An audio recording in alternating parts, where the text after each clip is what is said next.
So YouTube, got the Darkworld structure deck, Gates of the Underworld, structure at 21 today, so I'm going to do an opening for you. You get it open, and this sort of stuff you get the structure deck. The most up-to-date rulebook, which will go over the Exceed rulings for you. The obvious playmat, which to be honest looks pretty kick-ass, and then card tips and stuff, which are always pretty janky. But anyway, the actual deck, quickly run through what you get. So obviously cover card, Grapher, Dragon God of Darkworld, 2,700 attack, 1,800 defense. I'm assuming by watching this you know what they do, but if not, I'll give you a brief overview. When it's discarded by card effect, not by cost, you can destroy one card your opponent controls. If it's your opponent's card effect that discards it, you look at one random card in their hand. If it's a monster, special summon it to your side of the field. And then if he's in the graveyard, you can bounce one Darkworld monster back to your hand to special summon him. So he's obviously the boss monster. Snow, this is also another awesome new card, which is when he's discarded again by card effect, search out any Darkworld card, not monster, any card from your deck to your hand, and if it's your opponent's card effect that discards it, you can special summon, I think it's just a monster, isn't it? Let's have a look.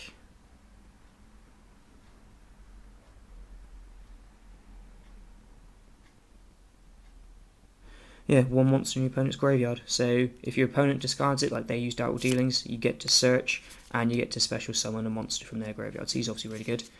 And you got Ceruli, who honestly is not that good. What he does is if he's discarded by a graveyard, he special summons to your opponent's side of the field, and then you discard one card, and because it's on your opponent's side of the field, it classes their effect. So then, say if you special summon him and you discard Snow, you get both of the effects. But it's almost never a plus, it's almost always a -1 or you break even, so he's not worth using if we're being brutally honest.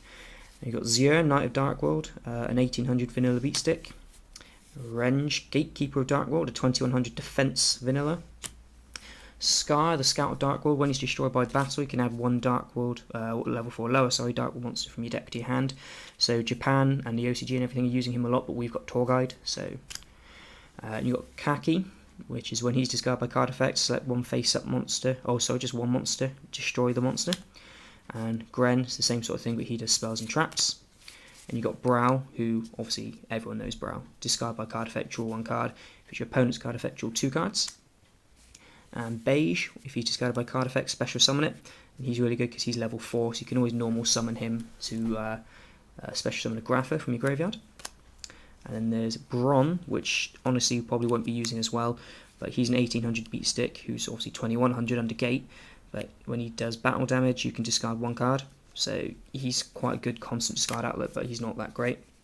And you've got Gold and Silver, who obviously when they're discarded special summon, and if it's your opponent's card effect, he discards or sends two cards from the hand to the bottom of the deck, he pops two cards on the field, so they're awesome in the mirror match, not so great when they're not in the mirror match. Rainbow, basically only ever useful in the mirror match. If it's discarded by your opponent's card effect, you can nuke either all their monsters or all their back row. Belial is a bit of a weird one, I don't know why he's in there, but he is a really decent monster, but I don't know why he's in this sort of deck. Yeah, your opponent can't select any monster apart from Belial for an attack or spell or trap effects, and he's a nice 2/8 beat stick. And he works with trading, so you got Tragoedia, which is an awesome reprint. The obligatory Sangan. Newdoria, probably just because he's a fiend, if we're being brutally honest. If he's destroyed by battle and sent to the graveyard, target one monster and destroy it. Goblin King, he gains 1000 attack and defense for each fiend on the field. Grave Squirmer, if he's destroyed by battle and sent to the graveyard, destroy one card on the field rather than just a monster.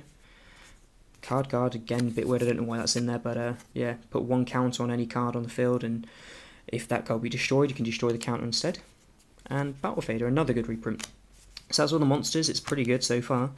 And you got the Gates of Darkworld, so the field spell, gives all fiends 300 attack and defense, and once per turn you can banish one fiend in your graveyard to discard one fiend type monster, and then draw one card, and obviously if you're discarding a Darkworld monster you get the effect as well. So, and you got another Darkworld Lightning reprint, and Gateway to Darkworld, which is sort of a quick play monster reborn for Darkworlds. Darkworld Dealings, so it's another good reprint. Another good reprint in Allure of Darkness. Card Distraction. Terraforming, which isn't really needed because Snow can search out your gate and everything for you. Dark Eruption. Another new card is Dark Scheme. He looks really badass. Look at that. What he does though is your opponent can negate the effect of Dark Scheme by discard 1 card. Otherwise, if they don't negate it, both players discard 2 cards and then draw 2 cards. So if you discard 2 Dark World monsters, you get their effects as well. So if that doesn't get negated, it's really good, but obviously your opponent will negate it, so it's kind of not really worth it. The Forces of Darkness generally nowadays isn't going to be used because a lot of your monsters are going to be getting banished with Gateway, so he'll be dead a lot. And you've got these 2 viruses. They are awesome in the deck, so I would recommend using them if you're going to use the deck. Mind Crush. Needed a reprint if we're being brutally honest, now it's at 2. Dark Deal, the fact that this is your opponent randomly discards 1 card from your hand makes it quite bad. Transmigration Prophecy, a bit random, but okay. Escape from the Dark Dimension, I suppose, is good tech if you're going to be removing your Dark World monsters, so you can get them back to Bounce of Grapha. And Dark Bribe, which is pretty cool. I like Dark Bribe. So there we are, that's the whole deck that you'll be getting. The main 3 you'll be picking up out of this though are Grapha, Snow, and Gate.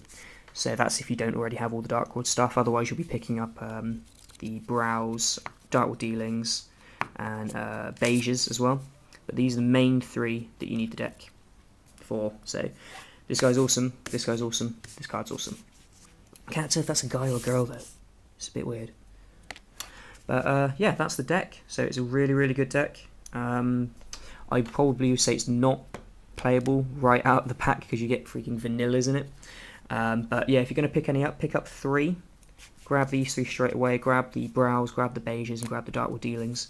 And you've got the majority of the deck, you just need to fill it up with staples then. It does work very, very well with Tour Guide. If you don't have Tour Guide though, you can run a Skill Drain build. So I'm kind of surprised Skill Drain wasn't reprinted in here. But you can also run the Scar as well if you don't have Tour Guide. So there we are. I approve of this deck. Well done for once, Konami.